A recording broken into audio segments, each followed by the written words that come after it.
We're going to be talking about Killer Kobra, The Hunt Begins, issues 1 to 3. Another great little mini series out from Zenescope Entertainment set in their Grimm Universe.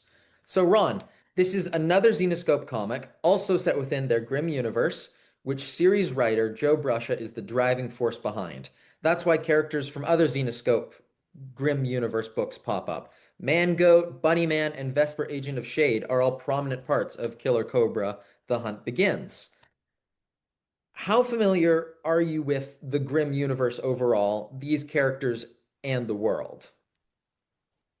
On a scale of 1 to 5, a 1. But that doesn't take away from the Zenescope. As I pick up comic books, I'm not having to do a lot of referencing. Even with this series, which has a bunch of direct characters, I'm not feeling like lost or something. Absolutely. Me neither. It's a great introduction point because Killer Kobra is a very new character to the Zenescope universe. He's the newest and deadliest force in it. And we're getting these first three issues, this story from his perspective. So everybody that we meet in the story, he's also meeting for the first time. So it's a great introduction. And then I just have to ask, which of these characters that we just saw glimpses of that have appeared in previous stories most interested you? Like, what series or what character would you want to see more of next? You got this for a Christmas present, am I correct? Yes, thank you, Mom and Dad. Killer Cobra 1 to 3, amazing. I'm just curious, what made them get you that particular comic book? Honestly, it's just as simple as they asked, what comics would you like for Christmas? And I wanted Killer Cobra. Now, what's different about Killer Cobra is that the very first issue is very self-contained. By the end of the first issue, you know everything you know about it, and you have a good understanding of the character, which I really thought. And they also have a preview page at the very beginning that gives you a nice introduction to the character. Absolutely. It reminds me of, I might have the time period on this wrong, but I think it was the 70s or 80s. Whenever Marvel would introduce a new character, Spider-Man or Wolverine or somebody would usually appear in either the first or second issue to draw people in. Yes, that's exactly what they did a lot of times. Or even the Marvel team up, if a character hasn't been around or they wanted to spotlight, that's where you would see them. And if you go and read the second issue, oh, I'm a Zenescope fan. Look, there's that character. And you get Mhm. that satisfaction for long-term Zenescope fans. As somebody like me, I'm going, oh, that's an interesting character. Even though I don't zip zero about it, they present it in a way, okay, I get that character. I understand that character. Absolutely. For example, Vesper, Agent of Shade, appearing in Killer Cobra was a real treat for me because she is the handler slash boss of the Black Terror and Miss Fury in the Terror and Fury miniseries, also from Zenescope that I read earlier this year and really enjoyed, where it's the public domain characters of the Black Terror and Miss Fury fighting an army of vampires in the present day as agents of Shade. So I thought that was a great tie-in. Seeing that, you just made my point entirely. As a person who knows Zenoscope, you just connected to all the dots, and this is really cool. And somebody coming in like myself, I don't have the connection, but I still understand the characters and what they're doing. So it Absolutely. does a nice job of appeasing the new fans and long-term fans. It strikes a great balance. Okay, the plot synopsis for issue 1 of Killer Cobra: The Hunt Begins is as follows. The newest and deadliest force in the Zenescope universe has arrived. Killer Cobra, a shadowy vigilante who strikes with the fury of 1,000 venoms, is on a mission to rid the world of evil, one monster at a time. With his mastery of the Cobra style of Kung Fu and his lethal touch, nothing, including the elusive cryptid Bigfoot, will stand in his way. What do you think of this premise? A kung fu superhero vigilante hunting down Bigfoot. I was really interested in how very martial arts inspired Killer Cobra was. He has a very cool inner monologue that almost reminded me of Enter the Dragon or any of those sort of 70s martial arts movies. I caught the double feature of Kill Bill Part 1 and 2 on New Year's this year, and I've definitely had that in the back of my brain And and you just didn't put tell me me. you watched that Oh, it was amazing. I thought I did. It was as much as you terrific. tell me. Yeah. No, It was it so is a very good. good movie. So how did it compare with Kill Bill? Because you saw Kill Bill. How did the martial arts stuff compare like with the stuff in Kill Bill? Obviously, they're going for slightly different styles, where Right. Kill Bill, it's Tarantino's homage to 70s martial arts movies like Lady Snowblood, Death Rides a Horse, all kind Death Rides a Horse is a Western, but that's neither here nor there. And this is definitely martial arts filtered through the superhero Zenescope lens. But I thought they did a great job. The thing, and I actually wrote this down in my notes, one of my favorite things about like martial arts movies is all the crazy moves they have, like the crane kick from the Karate Kid, or it's like the five finger exploding heart palm technique from Kill Bill. And Killer Cobra has all kinds of cool moves. He has the serpent snap, the viper kick, the serpent kick, and my favorite one, the serpent strike of 1,000 venoms. I thought that was really fun that they gave all of his moves a little cheesy, but cheesy in a fun way. Like, Exactly. Yep. I want to read a whole comic about him learning like the way of the serpent or something. A lot of it is Killer Cobras like hunting through the woods and fighting people. It's great to have that inner monologue. So it's not just fighting, we're learning about the way he thinks, the way he approaches fights. There's a great scene in the first issue. It almost reminded me of, have you ever read the Jack Reacher books or seen the movies with Yes. Tom Cruise? It reminded me a lot of how Jack Reacher approaches a fight. This is how I counter it. And of course, it's written in a great style of many of the martial arts movies that have come before. The captions are amazing. His inner monologue is great. This comic has horror, kung fu action, superheroes, and a good deal of, or a great dose of comedy. How do you think it balances those various genres and tones? I think that superheroes and kung fu and horror, basically anybody can do those in their sleep. That's just standard tropes. But to do true humor in a comic book is really hard to do because what you think is funny, other people don't think it's funny. And I remember the very first mainstream humor comic book was the Justice League reboot after Crisis, where you had Right. all the big heroes, and next thing they're doing laugh jokes every issue. And DC was like, I don't know about this. And it became such a huge hit to see all these characters being funny. And there's a lot of humor in this, especially that first issue Oh yeah. where tell me about that. Why did you send me that panel? You liked it, and I liked it a lot. What You know, did you think I'm was so funny about that? 21. It's page 21 of the first issue, and Killer Cobra is chasing Bigfoot. And as he's chasing Bigfoot, Bigfoot throws a rock over his shoulder and Killer Cobra dodges it. Then he throws a tree trunk, Killer Cobra dodges it. And then it's six panels of a skunk gets thrown, a bear trap, a deer, and I want to say like a doe. Then a fridge full of beers, a moose, and a porta potty. Like at a certain point, it becomes ridiculous. It's hilarious. I just thought it was so funny because you think there's going to be this big square off between Killer Cobra and Bigfoot, and then they throw one or two punches, and Bigfoot makes a run for it, and then he starts throwing all sorts of crazy stuff. And I It's thought it funny because was, it's go on. oh, sorry, I thought it was just a really entertaining moment where it's almost Leslie Nielsen in Killer I know Cobra it just makes keeps chasing after him, doesn't acknowledge how crazy it is. He looks at the porta potty, huh? yeah, I like the porta potty because there's actually a piece of toilet, a roll of toilet paper Yeah. coming out. Yeah, show that up. Yeah. And there's only one line of or there's only one panel of words in there. And you have to wonder why the writer or the artist decided to put these different things in there. Very cool page. It's probably it probably is my favorite page of the whole book, and I understand why you shared it to me Oh, before. it's my So favorite page of the entire series or the entire miniseries. I think it's hilarious. I was expecting a straight up kung fu action book from this comic, and I was just so pleasantly surprised. not. Bits of humor Yeah. sprinkled into it. It's not It, just a kung fu. It blends all them genres really masterfully. It's not strictly superheroes, not strictly kung fu. It does a really great job of blending it all in. And if you look at it from a creator standpoint, that's hard to do it on such a balanced level.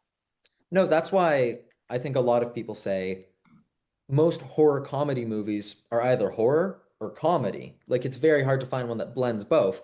And I found it really interesting. The opening sort of scene in Killer Cobra, it seemed almost like a horror movie cold opening with a couple of spring breakers going for a camping trip in the woods, only to be ripped apart by Bigfoot. It's almost like the opening of one of the Friday the 13th movies, and then we cut to Killer Cobra. So it sets like the horror tone, and then we get the martial arts action, and then we get some cool fights, and then we get the chase and the beats of comedic. The first issue, it really blends everything, and it didn't feel jarring, which was great. No, I like the fact that with the horror, it was low key because sometimes Mhm. even in Zenescope they're very graphic, but sometimes Mhm. if you give the graphic without making it so graphic, the reader's imagination can fill in the Mhm. picture better than what's put on page. And I like how the fact that they didn't concentrate on stuff. Just on the subject of the humor, cute pet sidekicks are all the rage in pop culture right now. Whether you've got like Groot and Rocket Raccoon, or Crypto the Superdog from this year's Superman, or even the Mandalorian's Grogu, Baby Yoda. He's not really a pet, but he's the cute animal sidekick kind of thing. What did you think of Chopstick, Killer Cobra's wisecracking pet mongoose? I thought he was a great addition to the story. What do you think he added? What were your impressions? There is several type of anthropomorphic characters floating around here. Even Bigfoot to a certain extent was anthropomorphic. And I think the key, if you're doing like a funny animal book, that's different. But the key Yeah. for an anthropomorphic book and what made raccoons popular is you treat them like a real character and not a cartoon character. You don't treat them like an animated talking. You treat them like a real character. You don't look at Raccoon and see a raccoon. You see a well-developed character who just happens to be a raccoon. Absolutely. I really appreciated that the Killer Cobra character was a very stoic martial artist, very committed to his mission. And then he has his pet mongoose, who's just constantly cracking jokes and commenting on things and asking if they can get tacos. I thought it was a great balance. And you could almost have the mongoose just be a normal person, Yeah, and not a ton would change, but I think it's better because he is the talking pet mongoose. and it makes you wonder why they chose a mongoose of all things. It goes with the cobra because cobras kill mongooses, but still, But why? yeah. Why? I know cobras. I know mongooses kill cobras, and there's that reference. But you could have made it any animal too, and it still would have worked, in my Absolutely. opinion. I think the mongoose was the right choice, though. It was. Yeah, the big antagonist of Killer Cobra: The Hunt Begins is Bigfoot. What do you think of that? Have you read any Bigfoot comics before? Seen any Bigfoot movies? How familiar are you with the arguably the most popular cryptid ever? I was originally from Michigan. Okay, and Michigan is not typically known for Bigfoot country. Okay, and over the last few decades, there's been almost 250 Bigfoot sightings in Michigan. Wow. This gets better. If you people look at the Michigan, Detroit's down at the bottom of the state there, and I'm about half an hour, 20 minutes from Detroit south. If you go farther, it's Toledo, Ohio, which is another big city. My Michigan county, Monroe, actually is they've had several Bigfoot sightings there that are well known. And I Wow. remember that from a kid. And they've had five since 1980, and the last one was May of 1925, or May of last year, 2025. But I'm a big fan of Bigfoot, UFOs, all this type of Oh stuff. yeah. So I like to see Bigfoot because Bigfoot really isn't used that much in comic books at all, period. No, he isn't. It's funny. I don't mean to do too much self-promotion on a show about other comics, but one of my very first, like the second horror comic I ever got published, I did a Bigfoot story. It was called Yes, Billy, There Is a Sasquatch for Eerie Magazine. And I did it because I hadn't seen many Bigfoot horror comics before. And I thought that would, the originality of using Bigfoot as the big monster at the heart of this comic would hopefully make the publisher notice it. And it worked. So what you gonna do? What made this also good is it's not a typical Bigfoot you expect a Bigfoot to be. Exactly. You're right. For your storytelling, you're right. Using Bigfoot is good was a good idea because Mhm. Bigfoot's not used ever, and you could use that here. But Bigfoot is basically a big baby scared of his own shadow in Absolutely. a lot of respects. There's one sequence where he was running and hiding from wasps because he didn't like the wasps, and he was talking about how he likes butterflies, and he was actually getting framed for these types of things. You had by the second issue, you had the main character. and 3 or 4 sub characters, and 3 of them being anthropomorphic in a sense. Mhm. And they were all very unique and very fun and very original. And I actually hope they would find a way to make that Bigfoot come back again because he was a fun character. I liked him. I thought he was cool. Me too. Maybe something Zenescope will pick up farther Who knows? down the line. But what else stood out to you about this series? The fact that it was really reader friendly. I saw the references to the Killer Cobra that you sent me. I'm like, oh yeah, I can see the Golden Age thing in it. And like all the Xenoscope, the art is like A plus. You look at the people and the art, and it's really good. If you took the Xenoscope off that and you slapped an image logo on there, it would pass as an image comic. I agree. This It's cover, the cover for issue 3 that I've got right here, mind blowing. It is so classically great comics. Like I would get a poster of this for my wall. Absolutely. and like how have I not read more than 5 Xenoscopes in the last 20 years?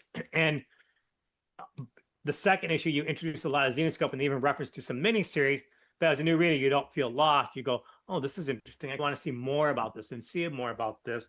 And both King Cobra and Dracula is part of a new King initiative. They have more King things coming. So it's kind of what else have they got coming down the road that, is going to be part of the Zenescope universe. And it leaves you both series, this one because it's already complete. This leaves you wanting for more. Absolutely. And it, not to spoil too much, but it definitely ends in a point where it leaves itself open and sets up more stories, which I will happily buy. And you're right. It doesn't end on a cliffhanger by far, because Oh yeah, some stories do that. They'll go for the next chapter, see this, but it whets your appetite by at the same time completing the story that they're doing. absolutely. And I think that's the best of both worlds. It's hinting at this great upcoming story that we can go check out, but I'm satisfied with the ending of this 3 issue series. Out of both the ones that we talked to, they're still the Mhm. same age, about 14, 15, but I would give this one over King Dracula only because there's less story, less going on, and the whole first issue is nothing but the character.